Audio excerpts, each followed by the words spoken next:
Limited budget for your PC gaming plan?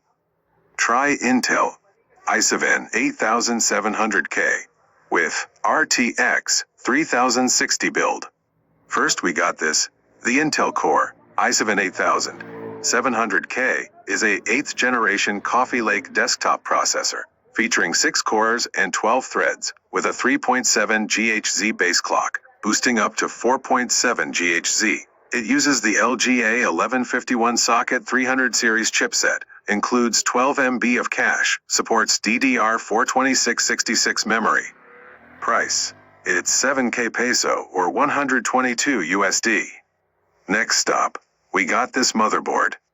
ASRock Z370 Extreme 4 is an ATX motherboard for 8th gen Intel Core processors, LGA 1151, featuring a robust 12-power phase design for overclocking, DDR4 4333 plus OC memory support, and dual Ultra M2 slots, Intel Gigabit LAN, and 7.1 CHHD, Audio Alcone 1220.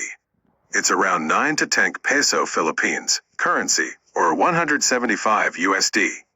For the RAM, we best choice is Kingston HyperX Fury, DDR4 16-inch of 2 sticks to make it 32 FB with 3200 Hz.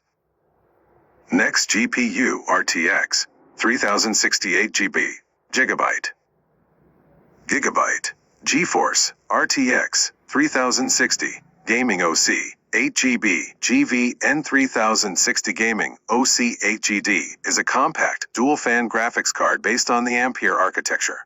It features 3,584 CUDA cores, slightly higher than reference, 8 GB GDDR6 memory, a 128-bit memory bus, 2x HDMI 2.1 to X DisplayPort 1.4a, and requires a 550W PSU.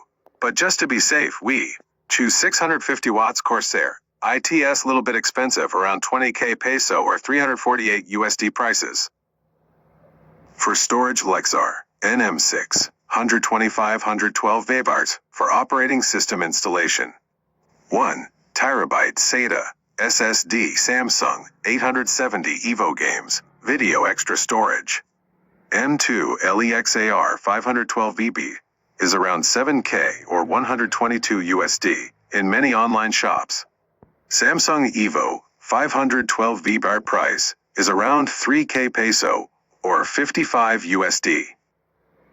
For PSU, we got Corsair 80 Plus Bronze 650 watts, the Corsair CX series, non-modular ATX power supplies designed for budget-conscious gaming builds. Feature a compact 125mm length for high case compatibility, quiet thermally controlled fans, and reliable plus 12 EV rail power. It's around 4 peso or 70 in USD.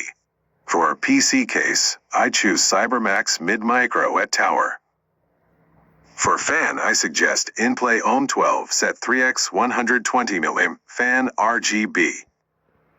For AIO YGT, liquid cooler, ARGB, 5V3 pin and 1 CPU, cooling heatsink fan is the best choice, ITS, around 3K peso or 55 USD. For monitor, I chose Envision 24-inch 240 Hz, refresh rate, it's around 5K to 6K peso or 98 USD. For keyboard, we got Nexion RGB, mechanical keyboard, and Infic Wo 2 gaming mouse. The prices for both are around 20 USD.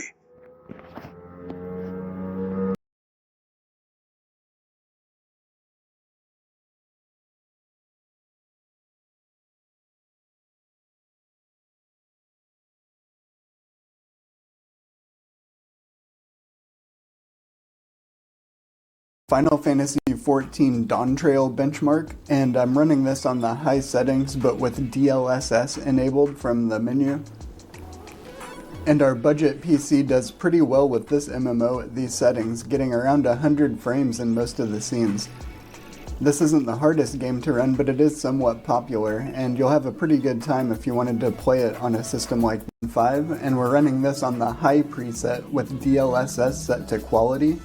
And we're getting over 60 frames per second, so definitely playable, closer to 70 or 80 most of the time.